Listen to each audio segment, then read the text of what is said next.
So we start out with our question for today, and here it is. How do you feel about Christmas? How do you feel about Christmas? I find that me and my wife are faced with this question, and maybe you can find yourself in the same boat as well, that we're faced with the same question, or this very question, when stores start to put the decorations out, the Christmas decorations out on the floor. I think it's Hobby Lobby that puts it out in late October, maybe a little earlier. That's just when we saw them. Kroger, I think, in November, and again, maybe that's when we saw them, but maybe they put them out a little earlier. But I think every year we have to come to terms with what kind of Christmas person we are, how we really feel about the Christmas season. And now when we look at the wide spectrum of people, everyone might fall on different points of it. You know, you might be the type of person that says, well, I don't celebrate Christmas until, the day after Thanksgiving. When I go Black Friday shopping, that's when I do my Christmas shopping, and so that's when I consider myself a Christmas person. So maybe that's you. Maybe you say that you don't celebrate Christmas until the beginning of December and you go all the way to the end of the month. That Christmas has to have its own designated month, and Thanksgiving is November, right? So we don't want to overlap there at all. We're going to relegate Christmas over to December. Maybe that describes you. And maybe you're the type of person that says, well, unless I watch certain types of films, maybe like Home Alone, Christmas Story, Christmas Vacation, all these other types of Christmas-themed movies, as soon as I watch those, that's when the Christmas season begins, right? That's the kind of person I am. I'm the film buff during the Christmas season. Maybe that's you. Or maybe you're the type of person that says, well, it's not Christmas until I eat certain foods, or certain foods I have to eat, or certain foods that I have to go and take to other people and share with other people. Maybe that's the type of person that you are. And so, you find yourself on different points of the spectrum. But on this spectrum, we actually have two extremes. Right? We have one extreme on one end and the extreme on the other end of how we really feel about this season, or maybe what type of Christmas person we really are. Now, on one extreme, we have this guy. And some of you know who this is. This is Buddy the Elf. And if you've seen the movie before, it's called Elf. If you've seen the movie before, I'm not much of a fan of it. I've seen it a time or two, but I really don't care for it, so I don't see it more than that. But in this particular movie, you meet Buddy the Elf, and in the entire film, you see how much of a fanatic he is for Christmas. Right? He really loves Christmas. At the side of Christmas, or the side of Santa, when he sees him, he is so overjoyed. Right? So excited. Maybe that's even an understatement of the type of reactions that he has throughout the movie in all regards of everything Christmas. Now, maybe that's you, right? Or maybe you find yourself at another point. But on the other end of the spectrum, we have this guy. Now, this guy's the Grinch. And I think no matter how old you are, no matter how young you are, you have probably heard this story before. Right? The story of how the Grinch stole Christmas. So that's the main title of it, and it's become famous, throughout different, there's several movies about it, and maybe other kind of short stories and different things like that have made it very popular. Now, the story tells us how he's about to do it, but it doesn't quite tell us why, right? Why did the Grinch end up doing all of these things? Well, here's the story. Every Who down in Whoville liked Christmas a lot, but the Grinch, who lived just north of Whoville, did not. The Grinch hated Christmas, the whole Christmas season. Now, please don't ask why. No one quite knows the reason. It could be his head was screwed on just right. It could be perhaps that his shoes were too tight. But I think that the most likely reason of all may have been that his heart was 2 sizes too small. Now, it's a really great story, and if you know the story, you know the story doesn't end that way, where he steals Christmas. You read the story, and it tells us about how he's going to go about doing it. He goes in, he takes all the Christmas lights, he takes all the gifts, he takes all the Who pudding, doesn't leave really a drop of it left in the whole town, gets up to his mountaintop, his place where he lives, in solitary sort of confinement, where he's away from other people. He feels like he has stolen Christmas, but we know that that's not how it ends. He wakes up the next morning, and the next morning we find, or all the people of Whoville find out that Christmas has been stolen, but yet it really hadn't been stolen. They break out into song, right, and continue to celebrate the Christmas season despite what had been stolen from them. Now, I love that story. It's a great story. Maybe you like it as well. But he's not the only Grinch, that we have in life. Throughout our life, we can probably see family and friends that we would probably call a Grinch. I've been called that a time or two, and just because I'm wearing green doesn't mean I line up exactly with him. But a lot of people, or some people, would call me that simply because I don't really care for Christmas music. I don't play it a whole lot. There's like 3 or 4 songs that I like, during this season, and that's about it. Out of the hundreds of songs there probably are, those are the only ones that I care for or they care to listen to. And so it's not just in our family and our friends, that we have these types of people. But the Bible even has somebody, right? Someone that I think we could call, or we should call, a Grinch. And then we know the main characters in the story, right? You go to the nativity story, the nativity scene. This picture was taken just downtown here in Bowling Green. They have all these lights down there where they have all these sort of scenes of different Christmas stories that you can find there in one of the parks. And you can see there, if you look at the sheep really closely, you can find my daughter who's down there, and she is on all fours and she's acting like a sheep. But you look at these nativity scenes, and they're very famous. You might find them on a mantle, you might find them in people's homes, as you can really name the main characters of the story, right? You find Mary and Joseph and, of course, Jesus. You find the angels. You find the 3 wise men. Maybe you might think of the shepherds, right? These are all the main characters of the story.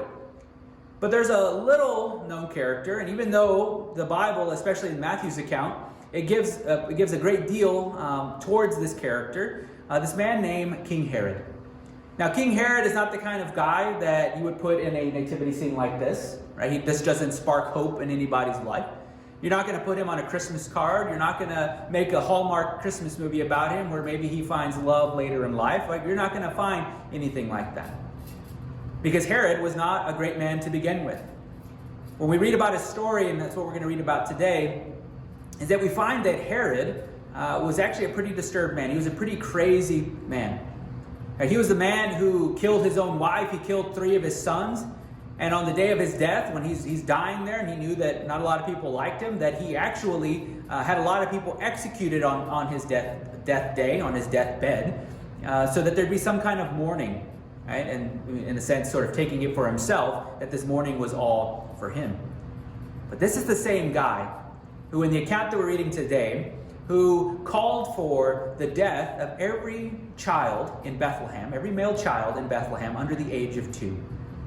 Right? He's the same man who did that because, the only reason why he did that, right, we might say because he's trying to steal Christmas, but I think if you look at this story, what he's trying to do is he's trying to kill Jesus.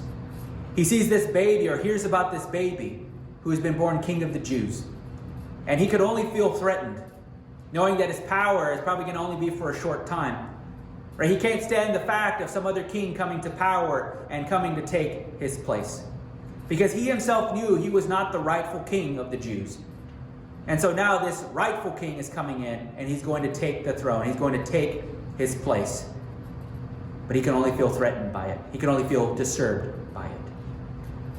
And so in this particular story here, where we see this sort of biblical sort of Grinch, right, who tries to snuff out, who tries to deal with Christmas once and for all, tries to do away with this baby Jesus once and for all. We see his response to it. But on the flip side, we also see the response of these other characters in the story, these wise men who are not disturbed like King Herod is, but they want to go and worship this king, this baby who has been born King of the Jews. So in this particular story, here's what we read. Matthew chapter 2, verses 1 through 2. After Jesus was born in Bethlehem in Judea, during the time of King Herod, Magi, or wise men from the east, came to Jerusalem and asked, "Where is the one who has been born King of the Jews? We saw his star when it rose and have come to worship him." And now they're coming to worship him, probably not in the sense that we think of worshiping God. Right? They're probably coming to worship him as a human king, right? As an earthly king. So they're going to come and sort of pay homage to him in that way. But they're not worshiping him in the deeper sort of sense, even though it seems like when we read this, that's kind of what they're doing, right? So there may be their little act here that they're doing is actually probably have a much more deeper significance than they think. Then verses 3 through 6, when King Herod heard this, he was disturbed, and all Jerusalem with him. Now think about that. He was disturbed. Now maybe think in your life a time or two where you've been disturbed. More than likely, the feelings that came with that were feelings of fear, of being afraid. And so we can see that with Herod, right? That he was afraid. He was fearful of what was going to happen. He was probably going to lose his power. And all of Jerusalem the same, right? If this king who is coming, the rightful king of Israel is coming, right? They know it's not good news for them. Because they know they have not been living right for God. And so now the real king is coming in to probably pass some judgment upon these people. And so when he had called together all the people, so Herod's doing this, he called all the people's chief priests and teachers of the law. He asked them where the Messiah was to be born. In Bethlehem in Judea, they replied, for this is what the prophet has written. But you, Bethlehem, in the land of Judah, are by no means least among the rulers of Judah. For out of you will come a ruler who will shepherd my people Israel. And then Herod called the Magi secretly. Again, something in the secret doesn't necessarily mean it's a good thing. It's probably in the dark so that nobody will know. There's some devious things going on here. And found out from them the exact time the star had appeared. He sent them to Bethlehem and said, go and search carefully for the child. As soon as you find him, report to me so that I may go and worship him. Again, this is a devious sort of thing that's happening. Right? And so when he's going to go worship him, he's probably not going to do that. And we can go to get that sense from this passage that he's not having any good intentions of going to worship him. He's probably wanting to do away with him. He's probably wanting to kill him. And then after they heard the king, so the wise men heard the king, they went on their way. And the star they had seen when it rose went ahead of them until it stopped over the place where the child was. When they saw the star, they were overjoyed. On coming to the house, they saw the child with his mother Mary. And they bowed down and worshipped him. Then they opened their treasures and presented him with gifts of gold, frankincense, and myrrh. And having been warned in a dream not to go back to Herod, they returned to their country by another route. Now, I don't know about you, and this is another question for you to think about, but have you ever met anyone famous? You know, I don't know if you met a celebrity, I don't know if you met a country singer or anything like that. My wife tells me kind of stories from her cousins, and I've heard from her cousins as well, of different stories of a coffee shop that they worked at in Nashville, Tennessee.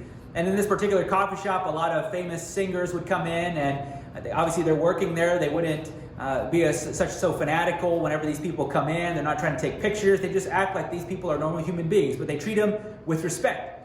But yet you have other people, visitors in the area, who come into the coffee shop, see famous person there, they get all crazy, they want to take pictures and all of that. They don't know the code of conduct when these celebrities are trying to live their normal human lives. But yet they're not doing it, there's no ill intention there, right? They're paying their respects to them. They're trying to come over to look at them as the celebrity that they are, right? They want to take a picture with them. They want to say, hey, I've met this person before. Now, maybe you've met a president, maybe you've met a CEO, maybe you've met, a king of some sort. And no matter who that is, and if I were to meet some politician, even if I disagreed with them politically, I think it would be an honor to meet them, someone of a high position or a high state of power, right? I would feel honored to be able to meet this kind of person. Now, I've met somebody famous before, and probably not anybody famous to you, probably someone that doesn't mean a whole lot to you. But to me it did, especially when I was a kid. And when I was a kid, I got to meet this guy.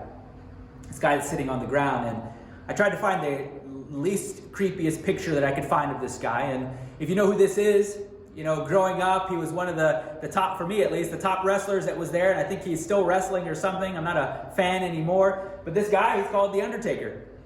It's an odd name for a kid to want to meet, but on that particular day, we got to meet him when we lived in Virginia. Got to meet him, and I was so excited. And some people were maybe fearful or disturbed about him, but I was excited.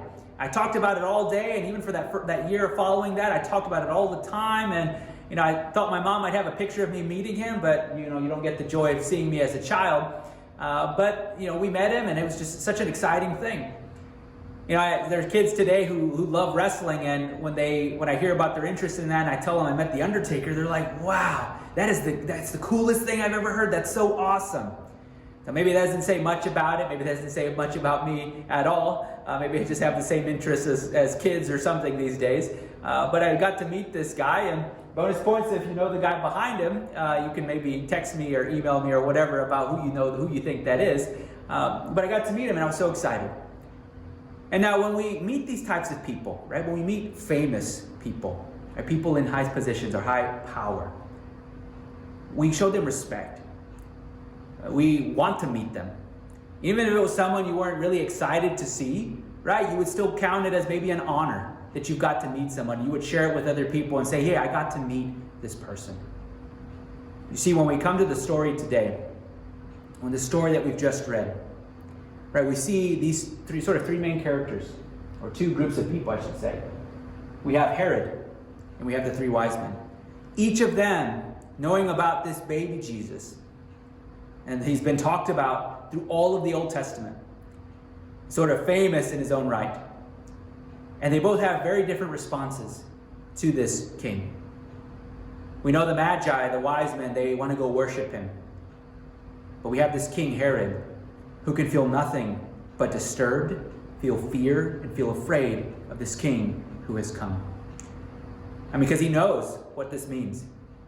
He knows this means that this is an end to his power.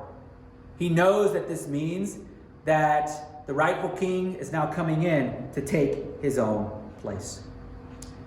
Now, if we were a king, maybe we would act in the same way that he did. But we know throughout the scriptures, or in the following verses of this passage that we read, we know that King Herod was so disturbed that he ended up doing this. We're told in Matthew 2, verse 16, when Herod realized that he'd been outwitted by the Magi, so when the Magi went a different way because they knew he had sort of ill intentions for this king, he was furious and he gave orders to kill all the boys in Bethlehem and its vicinity who were 2 years and under. And so the rightful King Jesus was being born, coming to take his place. And all Herod could think about is, what can I do to do away with him? What could I do to get completely rid of him? But I think Herod understood something. When this baby, Jesus, born King of the Jews, when he was coming into the world, he knew what that meant for him. He knew that meant that everything he had was going to be gone. He no longer was going to be at the top of the throne anymore. He was going to be completely taken off. But do we understand that? When this baby, Jesus, born king, not just of the Jews, but of us, do we understand what that means? The reality is, and I think Herod understood this, that Jesus is king means that we are not. He knew he would no longer be king. And that truth has got to be the same for us. When we recognize this baby, Jesus, born King of the Jews, born the King of our lives, when he is born, when Jesus is king, it means that we are not. But do we understand that? Do we really grasp what that means? We sing this in songs all the time, especially in the Christmas season, and even though I don't care too many for a lot of Christmas songs, there's a lot of them I know. We say, joy to the world, the Lord has come. Let earth receive her king. We say, born is the King of Israel. We say, Christ is the Lord, right? That he's ruler over all. But do we understand the depths of that word, of those words that we say? Do we really mean it? Certainly, we look at our own lives, and we know that a lot of us are living our lives without Jesus as our king. We say those words all the time, but we don't really mean it because we don't really grasp, right, the depths of those words. We don't understand what we're really saying by saying that Jesus is king, let alone saying that Jesus is king means that we are not. Now, we don't have to look very far or look very hard in our world to see what a world looks like when we ourselves are kings and queens of our lives, right? Where Jesus isn't king. Our world is one of brokenness. We see our families. A lot of our families are completely broken apart, right? By all of this, the sin in the world. Broken apart because we have chosen, right, to do with our lives whatever we want to do, and with whomever we wanted to do it with, right? We were pretty selfish in that. So that's the consequence of us being the kings and queens of our own lives. There's division. The division in our world, right? There's a lot of politic talk going on right now, and we're willing to be separated from other people, be divided from other people, just so we can be right. Again, for selfish interests and for selfish gains. Because we want to be the kings, we want to be the queens of our own life. And nobody else can tell us what to do. There's hopelessness. We look at all the pain, we look at all the misery in our world. And a lot of this pain and misery is not caused just by nothingness, it's caused by us. We're doing a lot of things to other people. We're hurting other people. Again, for our own interests. We see many people exploiting other people, using other people, right? Having ill intentions towards other people. Because they are their own kings. They are their own queens of their life. And then hostility. This is especially true of people towards Christianity and even to faith. In these particular circumstances, you find that a lot of people don't want to become Christians because they see all of these Christian, supposed Christian people who are living their life without Jesus as their king. They're living their lives with themselves as the kings and queens of their life. Now, we're pretty great kings, right? If we can say that our world, a lot of our world can be described like this, then maybe we're pretty good kings, right? Pretty great queens and kings of our life. But what if we could exchange that? What if we could exchange brokenness for wholeness? Wholeness in our mental, physical, and emotional life? What if we could have wholeness that brings us closer to God? Where those empty voids we have in life are filled by the love and grace of God? What if we could exchange it for peace? Where we're no longer divided amongst people or separated from God, but we have peace with one another, that we have peace with God. What if we could have hope? What if we could look beyond this life? If there was something that could get us to look beyond this life that we have, that this life isn't all that there is. What if we could have that kind of hope to keep going forward, to keep pressing on when life is terrible? And even goodwill and kindness. Right? Where we're no longer fighting with each other. Where people are no longer hostile to the gospel, no longer hostile toward God. But we're kind to one another. What if we could exchange it for that? You know, we're told in the Old Testament of this king who's going to come. This child who's going to be born king. He's going to come and usher in a time of unimaginable peace. And that's something we have to look forward to. It tells us this, Isaiah 9, verse 6. For to us a child is born, to us a son is given, and the government will be on his shoulders. And he will be called Wonderful Counselor, Mighty God, Everlasting Father, Prince of Peace. Isaiah 11, 6, 9. The wolf will live with the lamb, the leopard will lie down with the goat. They will neither harm nor destroy on all my holy mountain. For the earth will be filled with the knowledge of the Lord as the waters cover the sea. So they talk about this time that is coming. Right, this figure who's coming in the future, and that is, as we find in the New Testament, this is this child, this baby born king of the Jews, the baby born king of our lives. Right, it says he's going to come here, he's going to be a counselor, a mighty God, everlasting Father, and the Prince of Peace. We can't find any other political leader or any other leader, faith leader in our world that has passed, except for Jesus, that these things can be said of. And then the time that it describes a time where the wolf's going to live with the lamb. There's not going to be any more fighting anymore. But can you just imagine that? Right, a wolf living with a lamb or lying with a lamb? You put a lamb inside of a cage with a wolf. What's going to happen? That lamb is going to be completely devoured. There's a time coming where there's going to be such unimaginable peace, unimaginable hope, and wholeness, and kindness, right, that we can't ever imagine.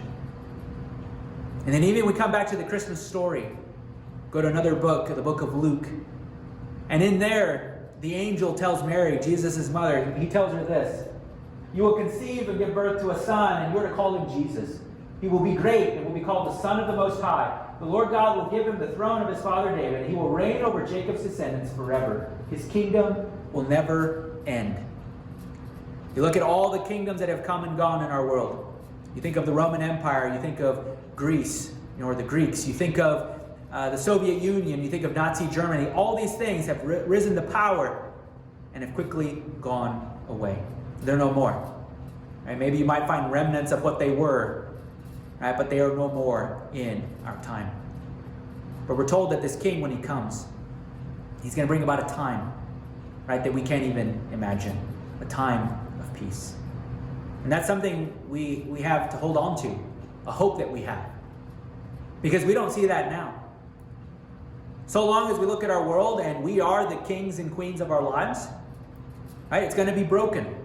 It's going to be imperfect. We're going to see maybe glimpses of these things, glimpses of hope, glimpses of peace, of kindness, of goodwill, and even of wholeness. We'll see glimpses of that. And Jesus came to give us the greatest glimpse of all. When he came as a baby born King of the Jews, right? He entered the world to give us an idea, and the life that he lived gave us an idea of what God was like, what God is like, what God cares about, and that he cares so much about you, and he cares so much about me. And I think one of the things that he did in his life was he pointed us to a life, he pointed us to a kingdom that is beyond this life. And that gives us hope. I mean, think about it. If this life was all there is, if your life is terrible, if you've never been able to get ahead in life, if it's just been punching after punching after punching you down into the ground, and you have not gotten a hand up, if this life is all there isn't much hope to be had. You really wouldn't have a whole lot of it. But Jesus enters the world to give us the greatest hope of all, that this life isn't all that there is.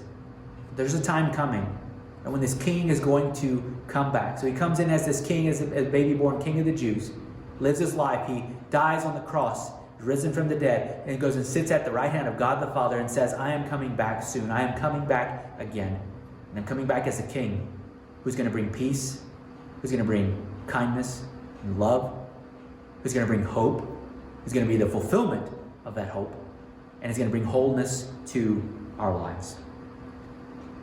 When that time comes, here's what it's defined as. Jesus is king. And when Jesus is king, it means that we are not. And so what would it take for us to embrace this sort of time? To embrace this sort of Jesus, who says that he's going to come back as king again? There are two ways I think we do this. First of it is this: submission. We say that God is in charge, that God knows what's best for our life, right? Whatever he wants for my life, that is what I want. But what that's going to require of us, it's going to require us to choose to follow him, to call on to him, to say, God, I want you to be the king of my life. I know what my life is like. I know what my world is like when I am king or when I am queen. But Lord, I want you, Jesus. I want you to be the king of my heart, king of my life. And then it also takes worship. And that's where the Magi found themselves. They're coming, and again, I think they're doing it in sort of a superficial sense. They're coming in to just worship him as a human king. But sort of this imagery we see there is that they're worshiping him in a way that we need to be. And there's a deeper sense there, that we come to worship Jesus as our king. And what that means is we look to him as the source for everything we need in our life. We look at him as our top priority in life. But then we also look at him as the source of all hope for our world and for our lives. Let's pray. God, thank you so much that you love us, that you care for us, that you came here through your son Jesus to give us hope. That this life isn't all there is. This is a time coming of unimaginable peace. God, during this time, especially with the year we've had of 2020, so many people need hope. So many people have been lonely during this time. So many people have been isolated. So many people have had maybe arguments with other family members over political things, over different various things that have happened, and they just feel like they're completely hopeless because of all these things that are going on in their life. And this season is the best season to look for hope. And we know that it can only be found in you. So many of us are continue to strive to be our own kings and our own queens of our life. But Lord, help us to realize that there's no point in doing that. That's not getting us anywhere. That the only way we can get through life The only way we can make this world better is by having you as King of our lives. So I pray, Lord, that you would reveal yourself in a fresh way to me, to everyone listening to this or watching this. Reveal to them yourself. Give them your presence. Give them your peace. And ultimately, Lord, give them your hope. We pray these things in Jesus' name. Amen.